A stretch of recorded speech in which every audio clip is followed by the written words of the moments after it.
Hello friends, welcome back to the Craft Castle. My name is Ashley, and in today's video is not going to be like any other video that I've ever posted here. And the reason for that is I'm going to take you behind the scenes of what it takes, just a small little glimpse into the back end work of running and operating your own cardstock warehouse. That's right, not only am I a full-time creator here, but I also own and operate my own cardstock warehouse where I offer almost 100 different shades, colors, and textures of the highest quality cardstock that you could possibly get your hands on. Now, if you're new here and you know nothing about me, I have owned and operated my cardstock warehouse since November of 2020. Now, I did not just wake up one day and think to myself, I should open up my own cardstock warehouse. The ball started rolling back in 2012 when I opened up my Etsy shop. When I opened up my Etsy shop in 2012, I was making really cool party decorations, and I was one of the best sellers, making six figures over on Etsy, and I was just killing it over there making party decorations. Now, when you're a small business owner, you try and get all of your materials and supplies for the cheapest amount possible so you can make the highest amount of profit.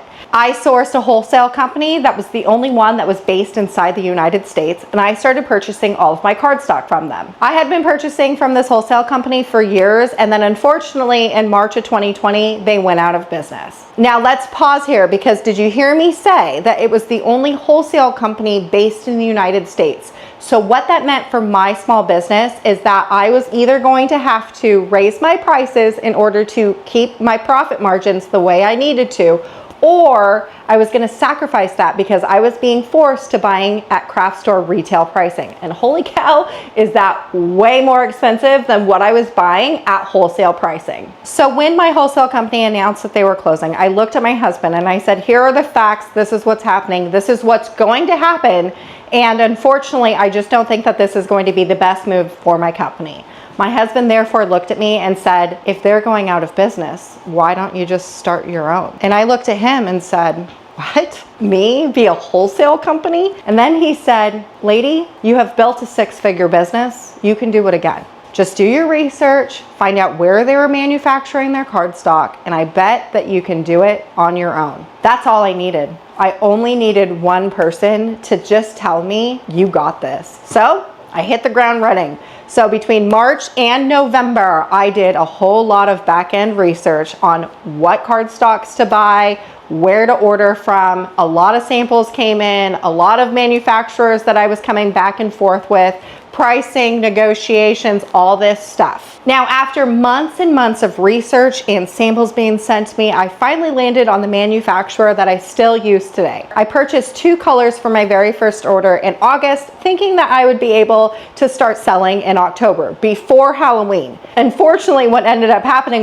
is that my order got stuck in customs and then delayed my launch, which stinks because the two colors that I was launching were these ones, green and orange. Perfect for fall and Halloween. I was devastated. I'm like, there's not one person that's going to buy either of these colors in November. However, my thoughts weren't true, because when I finally launched, what ended up happening is both of these colors, my very first two original colors, sold out within minutes. I'm telling you, in minutes. I looked at my husband and I was like, holy cow, I think we're onto something. When I started my cardstock warehouse, I had two mission statements that I wanted to stay true to myself forever and ever, amen. For the life of my cardstock warehouse, I first want to provide the highest quality of cardstock for the cheapest pricing possible. So the great thing about all of my cardstock is that I'm giving everyone wholesale pricing, because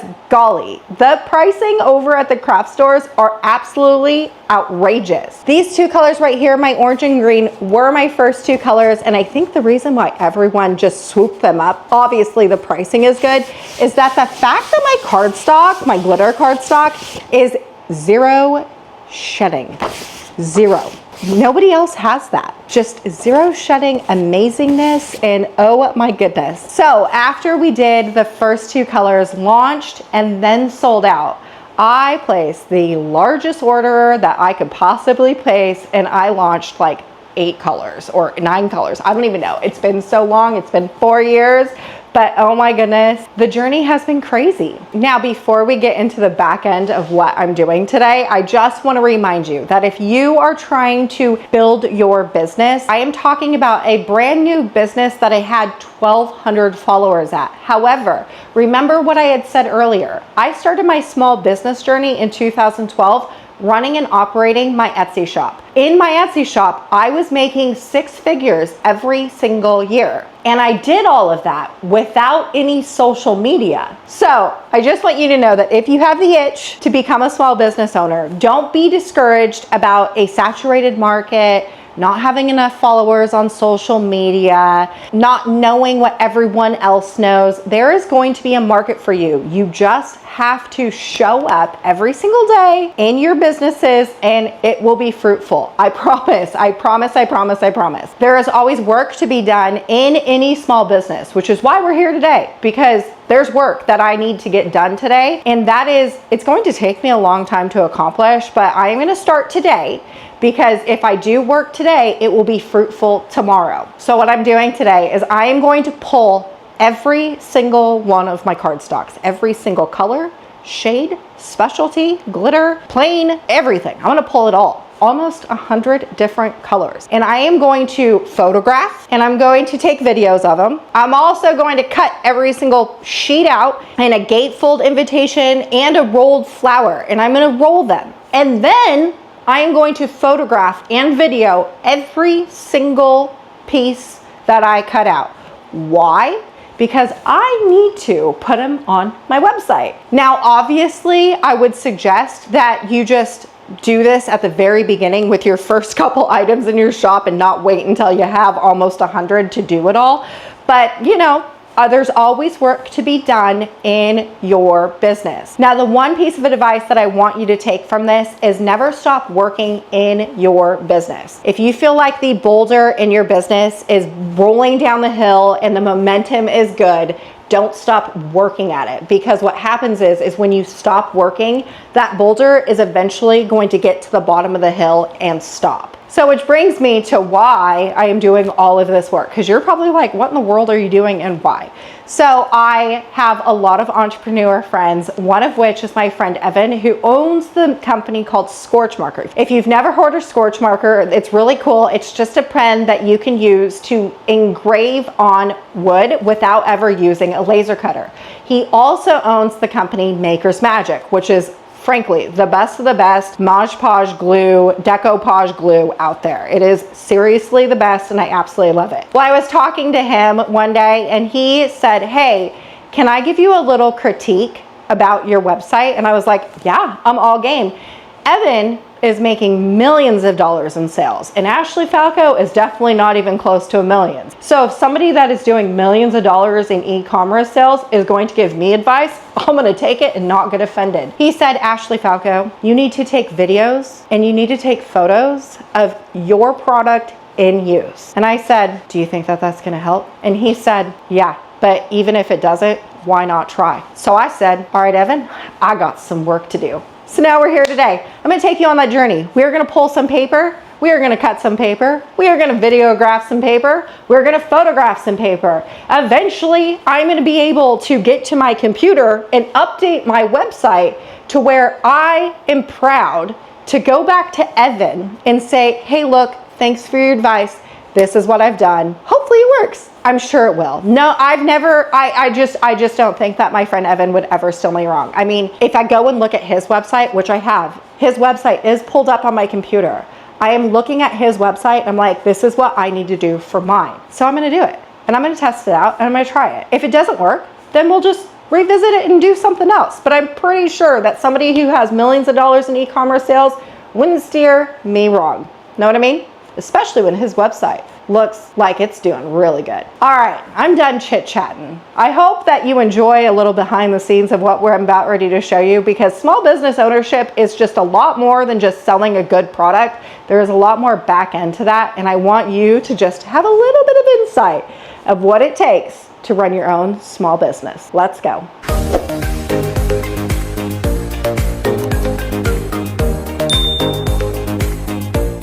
Okay, so first things first, I need to come to my desk. This is where I do all my recordings, but I need to come to my desk and I need to grab my swatch books. These ones right here are so handy. I actually use them all the time. Every single time I'm making any type of project or anything like that, I always bust these out because they're so convenient. Then what I'm gonna do is sit my happy little booty right here. This is where I keep my cardstock. There's all my different colors that I have for glitter. And what I need to do is make sure that I have pulled every single glitter cardstock that we offer so I can start cutting them. Now, back to these swatch books. I think they're so stinking convenient because let's say that you're trying to figure out like what color would be the best colors for Batman. I have 2 different types of yellows. Well, actually, I have 3. Then you want to pair it up with black because Batman's logo is black and yellow. Then you'd be able to pull the black and then you can determine at that point, like what's a good yellow? You know what I mean? I always like to use this one right here, which is lemon yellow. So lemon yellow and black are like perfect Batman colors.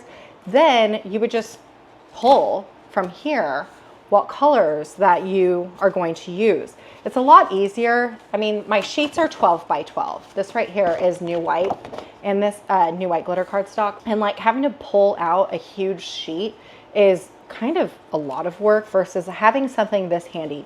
The other thing that I love to do, and my daughter kind of makes fun of me, is that I carry a swatch book around everywhere. In my purse, I have a plain and I have a glitter swatch book because you never know when you're going to be inspired as a crafter. Or, you know, or if you're at the store, at the craft stores, and you're trying to match up my colors versus the cardstocks that you are going to purchase at the craft stores, you can match it up right here. And then you can determine which ones that you should be buying from my craft store. So first, I'm going to pull out all of my glitter cardstocks from here. If I need any other cardstocks, then I'll just go downstairs to my garage where I house all of our cardstocks. Every single one of my cardstocks for my cardstock warehouse, I'm sitting on top of in my craft room. Now I've pulled out almost all of my cardstocks. I do want to note here that I do keep other brands cardstocks just so I can always do videos and show you the difference. So this right here is another brand's cardstock, glitter cardstock. And do you see all that black that's on my hand? This is from their shedding cardstock. You see that? This is exactly the reason why I keep it, is just to show differences. Main differences between the two is that mine does not shed. Theirs sheds so much. It's really gross, but I keep them around just so I will have a reference later to show you what the differences are. Now, the other main difference that you're going to see is in our specialty cardstock. So this right here is going to be our holographic mirror silver and gold. And our mirror silver and gold, it is like acrylic. It is so shiny and so mirror-like finish. But the one main thing and difference between this and the other brands is on the other brand, this is the other brands, you're gonna see craft backing on the back, and mine have white. So most of the time you can only buy these in 8.5 by 11 sheets. And this one right here are 12 by 12. Also, let's compare the two because you can see that there is a huge difference between the two. So like the other cardstock brand does not have a really good mirror finish, which mine does. It's like crispier. It's such a huge difference. Mine's also thicker too and more sturdy. Okay, now that we got all the glitters and specialties pulled, I have my 12 by 12 clear thing. It has all of my plain cardstock. I really wish that they still made these because these little drawers, they're not little, but they hold the 12 by 12 cardstock. They don't make them anymore. And I really wish that they did because they are like the thickest plastic. You used to be able to get these off at Michael's, but they are the thickest plastic, sturdy plastic drawers ever. It's a whole tower of them. And they are nice and sturdy. They don't make them anymore, which is such a bummer. Also, I need to know, did you think that owning a cardstock warehouse was going to be this glamorous? I'm just joking. I know it's not. But I really wish that they had another one of these things, because I would totally have like my plain cardstock and my glitter cardstock nicely organized in this versus having this and then that, because that's not cute. This is nicely organized. I love being organized, and it drives me bananas when I'm not. So I now am going to pull, which this is going to take me the longest time, is to pull every single one of our plain cardstocks. Luckily, I have them organized in rainbow order, so it shouldn't be too difficult. It only becomes difficult when I need to stop, run downstairs, grab a new color because I don't have it in here. So that's where it might get a little time consuming.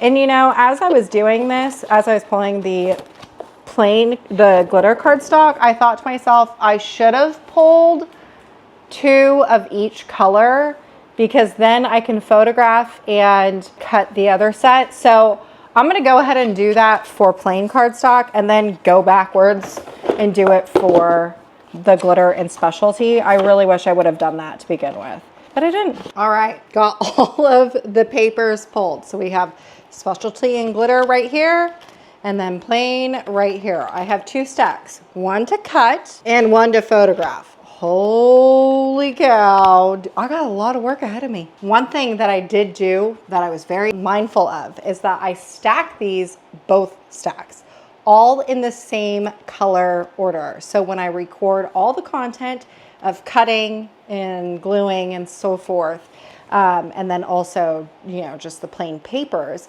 I am going to be, my camera saves them in the order, so it's going to be really organized. I'm not going to have to reorganize them when I go to dump them into my shop. It's just going to be nicely organized, but like, this is a lot of work. All right, let's get to photographing first. Okay, so now I'm overhead. I have my camera up top, and it is obviously stationary. I have a piece of white foam core, nothing fancy here. This thing right here came from the Dollar Tree for $1.25. And then I have a secondary one just in case I need it to block out any type of lighting. But essentially what I'm going to do is take pictures of all of my cardstock. Now that I've got done photographing, all I'm doing is using the same little setup, although I'm on my video camera, and I'm going to slowly take videos of my cardstock. And then I'm also going to just do a clean swipe and show my fingers, showing that this is 100% shed free. I have spent the better part of today just photographing and taking small videos. Now what I'm going to do is take more videos overhead just to make sure that I have exactly what I need and what I want. So we're going to do it all over again. This time we're just going to record from the overhead. Well, it has taken me like 4.5 hours to get that all done.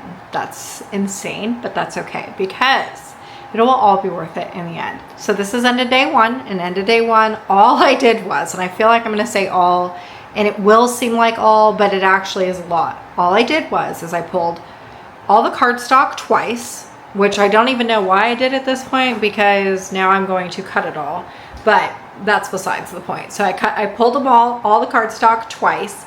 I photographed them all.